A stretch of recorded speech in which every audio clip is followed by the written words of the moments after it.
Khalil Mack, one of the most dominant defensive ends in NFL history. Born February 22nd, 1991 in Fort Pierce, Florida.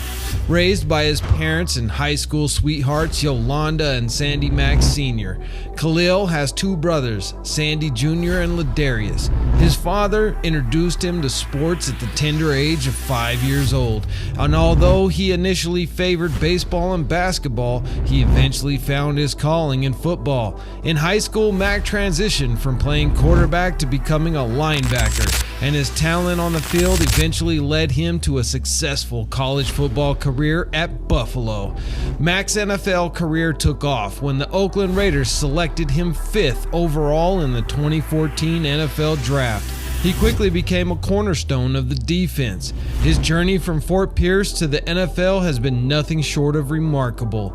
Standing at 6'3", weighing in at 252 pounds, Mack's blend of speed, power, and unmatched technique was a nightmare come true for any offensive lineman. His Raider tenure was nothing short of spectacular. From 2014 to 2017, he amassed 40.5 sacks, 185 tackles, 9 forced fumbles, and 3 picks, including a pick 6.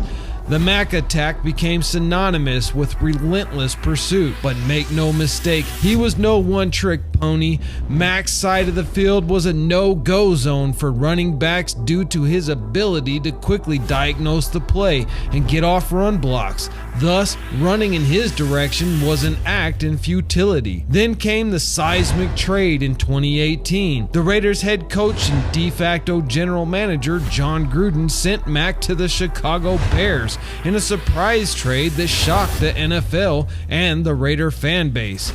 In exchange, the Raiders received 2 first-round draft picks, a 3rd and a 6th over a 2-year span. Of those picks, only Josh Jacobs panned out as a Pro Bowler, and his return is now in question as he will be a free agent this year. Mack was later traded by the Bears to the Chargers, where he continued to dominate, including against the Raiders. With over 440 tackles, 101 sacks, 7 Pro Bowls, and Defensive Player of the Year to his name, Khalil Mack will go down in history as one of the best hybrid defensive ends in history. Fast forward to 2024, the Raiders have a new head coach, Antonio Pierce, who is a former Pro Bowl linebacker intent on building the most dominant defense in the NFL, and former Chargers GM Tom Telesco. Telesco, now with the Raiders, has the Raider Nation buzzing. Could he orchestrate a reunion with Khalil Mack? A former Raiders linebacker, Kurt Morrison, seems to think so. He tweeted, "Tom Telesco's first move, bringing Philip Rivers out of retirement to the Raiders, or Khalil Mack back to the silver and black." Philip Rivers coming out of retirement is a pipe dream,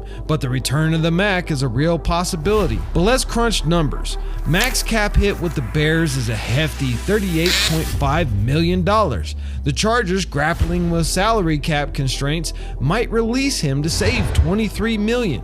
If he hits the free agency, the Raiders should seriously consider a reunion. After all, Mack finished the 2023 season with a jaw-dropping 17 sacks, proof that he's still a dominant force. But at 33 years old, the question is how dominant will he be in 2024? Plus, the Raiders' Malcolm Koonce had a breakout year in 2023 with a current starter opposite of Max Crosby. To put Koonce back on the bench again in favor of Khalil Mack would only set back his progression. Plus, Koonce is on a much cheaper rookie scale contract that frees up the Raiders to address pressing needs in the free agency, like defensive tackle and O-line. The return of the Mack paired with Max Crosby certainly has Raider Nation salivating and quarterbacks running scared. Imagine what would have been if Mack had not been traded. Pairing Mack attack with Mad Max Crosby at their prime could have drastically changed the Raiders' abysmal defenses over the past 7 years. There's no doubt bringing Mack to the silver and black would make the defense even better. But at what cost? Would Mack take a team-friendly deal to make a Super Bowl run? Would Koonce suffer and lose out on his progression? Let me know, Raider Nation. Should the Raiders pursue the return of the Mack? Sound off down in those comments below, and don't forget to subscribe and like this video.